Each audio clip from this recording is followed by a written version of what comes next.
आज सुनते हैं अरुणा सबरवाल की कहानी इंग्लिश रोज। वह आज भी खड़ी है।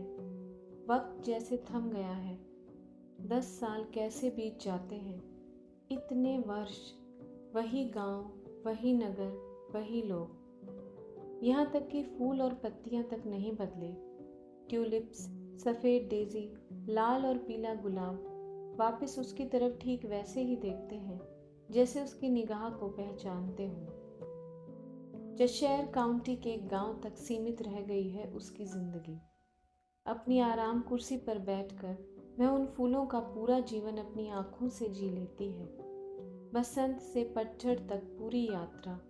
हर ऋतु के साथ उसके चेहरे के भाव भी बदल जाते हैं, कभी मुस्कुराहट तो कभी उदासी। अचानक घंटी की आवाज सुनते ही वह उचक कर दरवाजे की ओर भागती है। सामने नीली आंखों तथा भूरे घुंघराले वालों वाला एक बालक खड़ा है। एक देसी चेहरा देखकर वह घबराया, फिर हाथ आगे बढ़ाता बोला, आई एम शॉन। आपके गार्डन में मेरी गेंद गिरी है, क्या मैं ले सकता हूँ? ऑफ कोर्स, अंदर आओ। गार्डन में एक नहीं 6 गेंदें पड़ी थी। वह थैंक्स कहकर जाने ही वाला था कि विधि की ममता ने उसे रोककर पूछ ही लिया, कोक पियोगे? एकाएक उसकी आंखें डबडबा जाती हैं। वर्षों का जमा दर्द उसकी आंखों से बहने लगता है। वह खिड़की से टकटकी लगाए उसे देखती रही। उसके आंसुओं की धारा चेहरे से होते हुए उसके आंचल को भिगोने लगी। सोचते सोचते वह अपने जीवन के विकृत पन्नों के अंधेरों में डूब गई। जब उसकी सास शरद जैसे अपने बेटे को जन्म देने के अहम की जय और कैंसर से जूझती उसकी पत्नी की पराजय का उत्सव मना रही थी, जिसने अभी अभी पैदा होते ही अपना बेटा खोया था। उसके राम जैसे बेटे शरद ने अपनी कैंसर से लड़ती पत्नी को प्यार और सहानुभूति के 2 शब्दों के स्थान पर अपमान में ही उसका निजी सामान सौंपते हुए कहा था, अब तुम मेरे लिए व्यर्थ हो। व्यर्थ? भला एक इंसान व्यर्थ कैसे हो सकता है? पत्थरों की भांति लगे थे वे कठोर शब्द उसके दिल पर। तिलमिला उठी थी वह। इस गहरी चोट पर एक चिंगारी लग गई थी उसके तन मन पर। यह घात उसके शरीर पर नहीं, उसकी आत्मा पर लगा था। वही पत्नी जो कैंसर होने से पहले उनके मन में लालसा और आकर्षण के ज्वर पैदा करती थी, जिसका रुतबा था, पढ़ी लिखी थी, आज उसे ही एक छाती न होने पर व्यर्थ कहकर कूड़े में फेंक दिया गया है। उसे शरद के इस व्यवहार पर विश्वास नहीं हुआ। सोचने लगी, ऐसा तो वह कभी न था। उसे शरद के व्यक्तित्व में से कोई शख्स अंदर बाहर होता नजर आ रहा था। उसकी माँ, जिसका आतंक, होल्ड और कंट्रोल घर के सभी सदस्यों पर था, विशेष रूप से शरद पर। उसकी माँ जितनी भी गलत बात करे वह चुप ही रहता, और उसकी माँ उसकी चुप्पी का अर्थ अपने ही हक में ले लेती। शरद यह नहीं जानता कि मौखिक शब्दों की भी जिम्मेदारी होती है। उस दिन भी वही हुआ, वही चुप्पी, अपमान बोध की चुभन विधि के मन आत्मा को बंधे जा रही थी।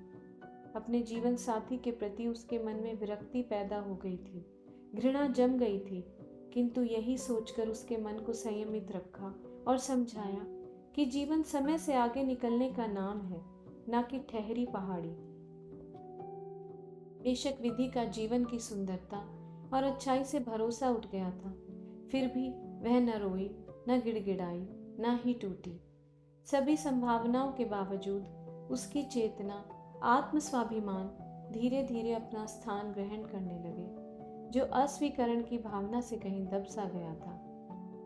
घर वाले उस पर तलाक लेने का दबाव डालने लगे। पल भर को उसके मन में आया भी कि वह तलाक न देकर उम्र भर उसे लटकाती रहे। फिर सोचा, ऐसा करने से उसमें और मुझ में अंतर ही क्या रह जाएगा। बदले की भावना से ठहरा पानी बनकर रह जाऊं। जिंदगी आगे बढ़ने का नाम है, और उसे तो आगे बढ़ना है नदी की भांति। बेटे का शोक मनाने के बाद वे बाहर आने जाने लगी, अपने जीवन को समेटने का प्रयास करने लगी। प्रयास कभी खाली नहीं जाता। शीघ्र ही उसे दिल्ली के नामी कॉलेज में प्रोफेसर की नौकरी मिल गई। अपने क्षेत्र में पारंगत होने के कारण सभी सहकर्मियों में वह बहुत लोकप्रिय हो गई। जवान, लंबी, पतली, खूबसूरत विधि जहाँ से गुजरती लोगों की गंदी नज़रों से न बच पाती। औरत जब सुंदर, प्रतिभाशाली और अकेली हो तो हर पुरुष उसे अपनी धरोहर समझने लगता है। लोगों की ऐसी सोच से वह तंग आ चुकी थी। एक दिन उसके भीतर से आवाज आई, विधि, तुम अगर अपनी ढाल नहीं बनोगी तो समाज के भेड़िए तुम्हारा दिल और शरीर दोनों नोच डालेंगे। अकेलेपन की लंबी गुफा का कोई छोर नहीं है, और देर मत करो। इस बात को ध्यान में रखते हुए वह अपने भाइयों की बात मानने को तैयार हो गई, जो उस पर कई वर्षों से दूसरी शादी का दबाव डाल रहे थे। एक दो जगह रिश्ते की बात भी चलाई उसके भाइयों ने, किंतु कहीं बड़े बच्चों के स्वार्थ के कारण या फिर एक छाती न होने के कारण बात कहीं बन न पाई। लोगों की ऐसी मनोवृत्ति को देखकर उसकी बड़ी बहन ने कुछ समय के लिए उसे लंदन बुला लिया। लंदन से लौटते वक्त उसकी मुलाकात उसके साथ बैठे जॉन से हुई। बातों बातों में उसने बताया कि रिटायरमेंट के बाद वह भारत घूमने जा रहा है, जहां उसका बालपन गुजरा था। उसके पिता ब्रिटिश आर्मी में थे। 10 वर्ष पहले उनकी पत्नी का देहांत हो गया था। तीनों बच्चे शादीशुदा हैं। अब उनके पास समय ही समय है। भारत से उनका आत्मीय संबंध है। मरने से पहले वह अपना जन्म स्थान देखना चाहते हैं। यह उनकी हार्दिक इच्छा है। बातों बातों में उनके साथ 8 घंटे का सफर न जाने कैसे बीत गया। एक दूसरे से विदा लेने से पहले दोनों ने अपने अपने पते और टेलीफोन नंबर का आदान प्रदान किया। विधि, मैं भारत घूमना चाहता हूँ। अगर किसी गाइड का प्रबंध हो जाए तो आभारी होऊंगा, जॉन ने निवेदन किया। भाइयों से पूछकर फोन कर दूंगी, विधि ने आश्वासन देते हुए कहा। दूसरे दिन अचानक जॉन सीधे विधि के घर पहुंच गए। 6 फुट लंबी देह, कायदे से पहनी गई विदेशी वेशभूषा, काला ब्लेजर। विधि ने भाइयों से उनका परिचय कराते हुए कहा, भैया, यह है जॉन, जिन्हें गाइड की जरूरत है। गाइड? नहीं, गाइड तो कोई नहीं है ध्यान में। विधि, तुम क्यों नहीं चल पड़ती? जॉन ने सुझाव देते हुए कहा। प्रश्न सोचने वाला था। विधि सोच में पड़ गई। इतने में छोटा भाई नवीन बोला, हाँ हाँ, हर्ज ही क्या है, वैसे भी रिटायर्ड है, बूढ़ा है, क्या कर लेगा। Thanks, you know, wonderful idea. विधि से बुद्धिमान गाइड कहाँ मिल सकता है, जॉन ने उचक कर कहा। 6 सप्ताह दक्षिण के सभी मंदिरों के दर्शनों के पश्चात दोनों दिल्ली पहुंचे। 1 सप्ताह पश्चात जॉन की वापसी थी। दोनों की अक्सर फोन या टेक्स्ट पर बात हो जाती। अगर किसी कारणवश विधि जॉन का फोन ना उठा पाती तो वह अधीर हो उठता। वह विधि को चाहने लगा था। उसकी बहुमुखी प्रतिभा पर जॉन मर मिटा था। विधि गुणवान, स्वाभिमानी, साहसी और खरा सोना थी। इधर विधि जॉन के रंगीले, सजीले, जिंदा दिल व्यक्तित्व से बहुत प्रभावित हुई, पर उसकी उम्र का सोचकर चुप हो रह जाती थी। जॉन 65 पार कर चुका था और विधि ने अभी 30 ही पूरे किए थे। लंदन लौटने से पहले एक दिन अचानक जॉन ने खाने के पश्चात सैर करते वक्त पूरे बाजार में विधि को रोककर अपने मन की बात कह डाली। विधि, जब से तुमसे मिला हूँ मेरा चैन खो गया है। न जाने तुम में ऐसी कौन सी मोहिनी शक्ति है कि मैं इस उम्र में बरबस तुम्हारी ओर खिंचा आया हूँ। उसने वहीं घुटनों के बल बैठकर प्रस्ताव रखते हुए कहा, विधि, क्या तुम मुझसे शादी करोगी? विधि स्तब्ध, निशब्द सी रह गई। वह तो उसने पहले सोचा ही नहीं था। उसने एक ही सांस में कह दिया, नहीं नहीं, यह नहीं हो सकता। हम दोनों एक दूसरे के बारे में जानते ही कितना है। तुम जानते भी हो, क्या कह रहे हो। मैं किसी को भी संपूर्ण वैवाहिक सुख नहीं दे सकती। इतना कहकर वह चुप हो गई। उसकी आंखों से टप टप आंसू बहने लगे। जॉन कहाँ पीछे हटने वाला था। बार बार पूछता ही रहा, क्या बात है। हार कर विधि ने एक ही सांस में कह दिया, कैंसर के कारण मेरा एक वक्षस्थल नहीं है और तुम उम्र में मेरे पिता के बराबर हो। बस इतनी सी बात है मेरी जान। मैं तुम्हें प्यार करता हूँ, तुम्हारे संग जीवन बिताना चाहता हूँ। मैंने अपनी पहली पत्नी को तो कैंसर के कारण छोड़ा नहीं। अगर आज वह मेरे साथ नहीं है, वह भगवान की मर्जी है। विधि चुप थी, सोच में थी। जो ख्याल हमें छूकर भी नहीं गुजरता, जो पल में सामने आ जाता है। कोई जल्दी नहीं है, you take your time, John ने परिस्थिति को भांपते हुए कहा। एक सप्ताह पश्चात जॉन तो चला गया, किंतु उसके दुर्लभ प्रश्न ने विधि को दुविधा में डाल दिया। मन में उठते भांति भांति के प्रश्नों से जूझती रही, जिनका उसके पास कोई उत्तर न था। कभी कागज पर लकीरें खींचकर काटने लगती, कभी गुलदस्ते से फूल लेकर उसकी पंखुड़ियों को तोड़ते तोड़ते सवालों के उत्तर ढूंढती, और कभी खुद से प्रश्न करने लगती, कब तक रहोगी भाई भाभीियों की छत्र छाया में? क्या समाज तुम्हें चैन से जीने देगा तलाकशुदा की तख्ती के साथ? कौन होगा तेरे सुख दुख का साथी? क्या होगा तेरा अस्तित्व? अगर मान भी जाती है तो क्या उत्तर देगी जब लोग पूछेंगे इतने बूढ़े से शादी की है, कोई और नहीं मिला क्या? इन्हीं उलझनों में समय निकलता गया। समय थोड़े ही ठहर पाया है किसी के लिए। जॉन को गए करीब 1 वर्ष बीत गया। दोनों की अक्सर फोन या स्काइप पर बात हो जाती थी, एक दोस्त की तरह। कॉलेज में भी विधि सदा खोई खोई रहती। एक दिन उसने अपनी सहेली रेनू से जॉन के बारे में बात की। विधि, बात तो गंभीर है, किंतु गौर करने की है।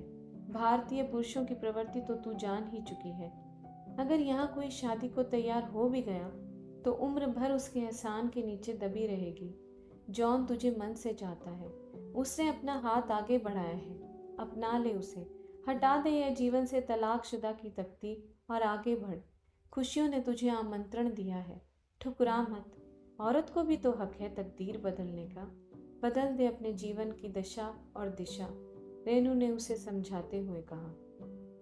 धर्म, सोच, संस्कार, सभ्यता कुछ भी तो नहीं है एक जैसा हमारा। ऊपर से उसकी उम्र, फिर इतनी दूर। प्रेम, उम्र, धर्म, भाषा, रंग और जाति सभी दीवारों को लांघने की शक्ति रखता है मेरी जान। प्यार में दूरियां भी नजदीकियां बन जाती हैं, देर मत कर। किंतु रेनू, मैंने तो उसे ना कर दी थी, अब किस मुंह से? वह तो मुझ पर छोड़ दे, उसका ईमेल का पता दे दे मुझे, रेनू ने शरारत से कहा। रेनू से मन की बात करके विधि की शंकाओं और द्वंद्वों की पुष्टि हो गई। उसे भविष्य झिलमिलाता हुआ दिखाई देने लगा। उसका मन इच्छाओं के उड़न खटोले पर बैठकर बादलों के संग उड़ने लगा। चल उठ, लेक्चर का समय हो गया है। बड़ी जल्दी खो गई जॉन के ख्यालों में, रेनू ने छेड़ते हुए कहा। अगले ही दिन रेनू ने जॉन को ईमेल डाला। डियर जॉन, विधि की दोस्त हूँ। विधि ने आपके शादी के प्रस्ताव के बारे में बताया। क्या वह प्रस्ताव अभी तक मान्य है? अगर मान्य है तो आप उस प्रस्ताव को विधि के बड़े भाई के सामने रखिए तो ठीक रहेगा। मैं विधि की ही इजाज़त से यह पत्र लिख रही हूँ। धन्यवाद, विधि की सहेली रेनू चोपड़ा। ईमेल देखते ही जॉन खुशी से पागल हो गया। तुरंत ही उड़ान लेकर वह दिल्ली पहुंचा। उसने विधि के बड़े भाई को होटल में बुलाकर ईमेल दिखाते हुए विधि का हाथ मांगा। मैं आपको घर में सबसे बात करके फोन करूंगा, विधि के भाई ने कहा। शाम को विधि जब घर पहुंची, बैठक में सारा परिवार उसी की प्रतीक्षा कर रहा था। अजय ने जॉन द्वारा भेजा प्रस्ताव सामने रखा। सभी हैरान थे। छोटा भाई सनी तैश में आकर बोला, इतनी बड़ी उम्र के आदमी से दिमाग खराब हो गया है। विधि की उम्र के तो उसके बच्चे होंगे, अंग्रेजों का कोई भरोसा नहीं। सभी घर वाले इस बात से हक्का बक्का थे। तुमने क्या सोचा है विधि? बड़े भाई ने पूछा। मुझे कोई एतराज नहीं, विधि ने शर्माते हुए कहा। होश में तो हो दीदी, क्या सचमुच उस सटिये से शादी करोगी? सन्नी भुनभुनाते हुए बोला। अजय ने जॉन को घर बुलाया और कहा, शादी तय करने से पहले हमारी कुछ शर्त है। शादी हिंदू रीति रिवाजों से होगी, उसके लिए तुम्हें हिंदू बनना होगा, हिंदू नाम रखना होगा, विवाह के तुरंत बाद विधि को अपने साथ ले जाना होगा। उसे सब शर्त मंजूर थी। वह उत्तेजना में आई विल कहता नाचने लगा। पुरुष चहेती स्त्री को पाने को हर संभव प्रयास करता है। उसमें साम दाम दंड भेद सब भाव जायज है। अच्छा सा मुहूर्त निकालकर दोनों का विवाह संपन्न हुआ। किशोरावस्था की तरह वृद्धि के हृदय की डाली पर उमंगों के फूल अंकुरित होने लगे। विवाह के 1 महीने पश्चात दोनों अपने घर लंदन पहुंचे। अंग्रेजी रिवाज के अनुसार जॉन ने विधि को गोद में उठाकर घर की दहलीज पार की और बड़े प्यार से बोला, विधि, मैं तुम्हारे घर में स्वागत करता हूँ। उसकी आत्मीयता देख विधि की आंखों से आंसू बहने लगे। अंदर घुसते ही उसने देखा, अकेले रहते हुए भी जॉन ने घर बड़ी तरतीब और अच्छे से सजा रखा था। घर में सभी सुविधाएं थी, जैसे कपड़े धोने की machine, dryer, dish washer, stove और अवन। कॉटेज के पीछे एक छोटा सा गार्डन था जो जॉन का प्राइड एंड जॉय था। पहली ही रात को जॉन ने विधि को अपने प्यार का अनमोल उपहार देते हुए कहा, विधि, मैं तुम्हें क्रूर संसार की कोलाहल से दूर, दुनिया के कटाक्षों से हटाकर अपने हृदय में रखने के लिए हूँ। तुमको मिलने के बाद तुम्हारी मुस्कान और चिर परिचित अदा ही तो मुझे चुंबक की तरह बार बार खींचती रही है और मरते दम तक खींचती रहेगी। मैं तुम्हें इतना प्यार दूंगा कि तुम अपने अतीत को भूल जाओगे। और जॉन ने उसे गले से लगा लिया। ऐसे प्रेम का एहसास विधि को आज शायद पहली बार हुआ था। धीरे धीरे वह जान पाई कि जॉन केवल गोरा चिट्टा ऊंचे कद का ही नहीं है, वह रोमांटिक, जिंदा दिल और मस्त इंसान भी है जो बात बात में किसी को भी अपना बनाने का हुनर जानता है। उसका हृदय जीवन की आकांक्षाओं से धड़क उठा। जॉन ने उसे इतना मान और प्यार दिया कि उसकी सभी शंकाओं की पुष्टि हो गई। वह उसे मन से चाहने लगी थी। दोनों बेहद खुश थे। वीकेंड में जॉन के तीनों बच्चों ने खुली बाहों से विधि का स्वागत किया और अपने पिता के विवाह पर एक भव्य पार्टी दी। विधि अब अपने फैसले से प्रसन्न थी। अब उसका घर परिवार था, असीम प्यार करने वाला पति था। जॉन ने घर की बागडोर उसी के हाथ में थमा दी, उसे प्यार करना सिखाया, उसका आत्मविश्वास जगाया, उसे कॉलेज में पोस्ट ग्रेजुएट भी करवा दिया, क्योंकि भीतर से वह जानता था कि उसके जाने के बाद विधि अपने समय का सदुपयोग कर सकेगी। बिना इंग्लिश ट्रेनिंग के उसे कोई नौकरी नहीं मिलने वाली थी। गर्मियों का मौसम था, चारों ओर सतरंगी फूल लहलहा रहे थे, बाहर बच्चे खेल रहे थे। दोपहर के खाने के पश्चात दोनों कुर्सी बाहर डालकर धूप का आनंद लेने लगे। बच्चों को देखते ही विधि की ममता उमड़ने लगी। जॉन की पैनी नजरों से यह बात छिपी नहीं। उसने पूछ ही लिया, विधि, मैं तैयार हूँ हमारे पूर्व पश्चिम के इन्फ्यूजन के लिए। नहीं नहीं, हमारे हैं तो सही वो 3 और उनके बच्चे। मैंने तो जीवन के सभी अनुभवों को भोगा है। माँ ना बनकर भी अब नानी दादी होने का सुख भोग रही हूँ, विधि ने हंसते हुए कहा। मैं तो समझता था तुम्हें मेरी निशानी चाहिए, उसने मुस्कुराते हुए कहा। ठीक है, अगर बच्चा नहीं तो एक सुझाव दे सकता हूँ। बच्चों से कहेंगे हमारे बाद मेरे नाम का एक इंग्लिश रोज और उसका फूल तुम्हारे नाम का इंडियन समर लगा दें, ताकि मरने के बाद भी हम एक दूसरे को देखते रहें।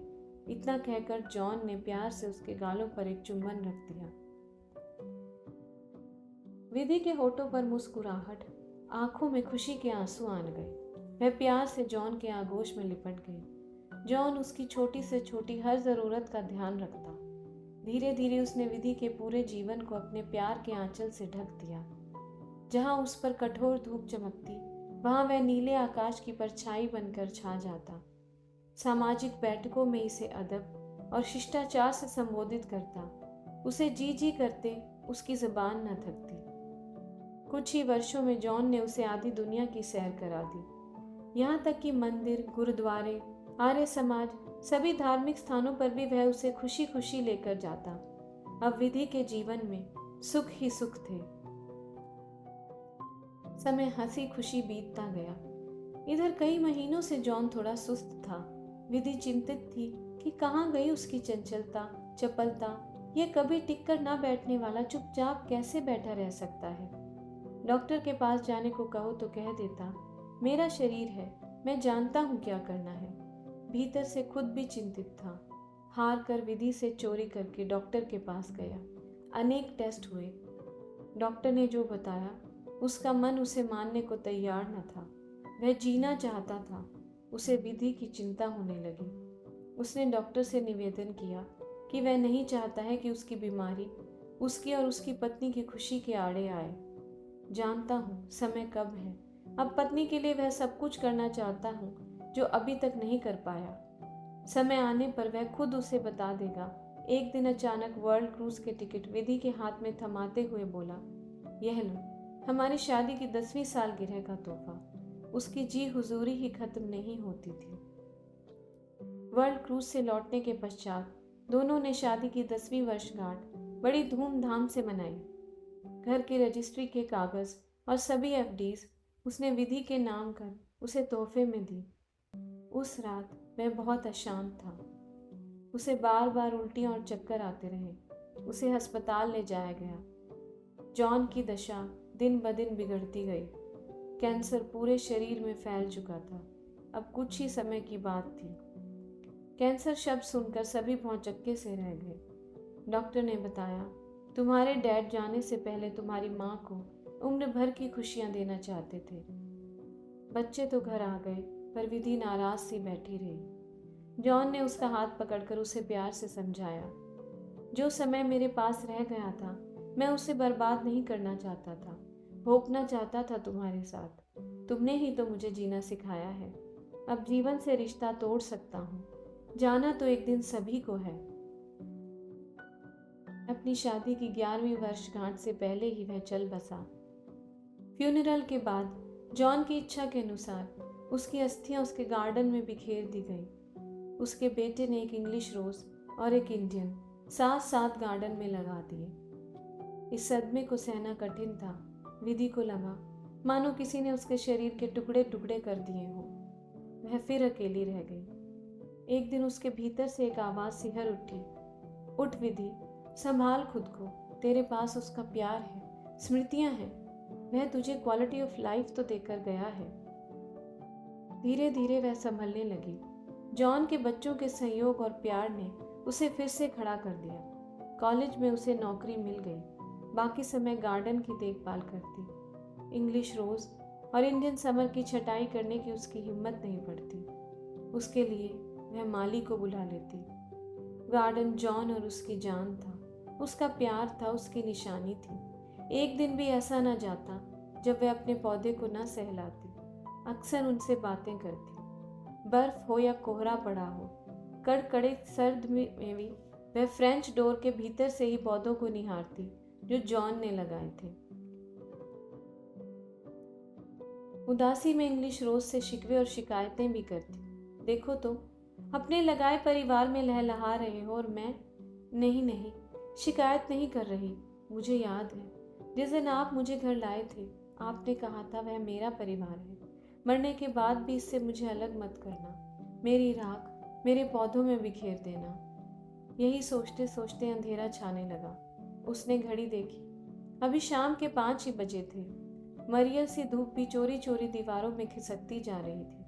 वह जानती थी यह गर्मियों के जाने और पतझड़ के आने का संदेशा था। वह आंखें मूंद कर रंग बिरंगे पत्तों की मुरमुराहट का आनंद ले रही थी। अचानक तेज हवा के वेग से पत्ते उड़ने लगे। हवा के झोंके में एक सूखा पत्ता उलटता पलटता उसके आंचल में आ अटका। पल भर को उसे लगा कोई छूकर कह रहा हो, उदास क्यों होती हो? मैं यही हूँ, तुम्हारे चारों ओर। देखो, वही हूँ जहाँ फूल खिलते हैं। क्यों खिलते हैं यह मैं ही जानता हूँ। बस इतना ज़रूर जानता हूँ, फूल खिलता है। झड़ जाता है क्यों, यह कोई नहीं जानता। बस इतना जानता हूँ, इंग्लिश रोज़ जिसके लिए खिलता है उसी के लिए झड़ जाता है। खिले फूल की सार्थकता और झरे फूल की व्यथा एक को ही अर्पित है। उस दिन वह झरते फूलों को तब तक निहारती रही जब तक अंधेरे के कारण उसे दिखाई देना बंद नहीं हो गया। पल भर को उसे लगा मानो जॉन पल्लू पकड़कर कह रहा हो, मी टू।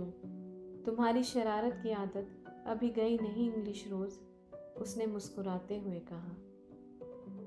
धन्यवाद। अगर आपको मेरी कहानियाँ सुनना अच्छा लगता है तो प्लीज़ मेरे चैनल को सब्सक्राइब करें और शेयर करें।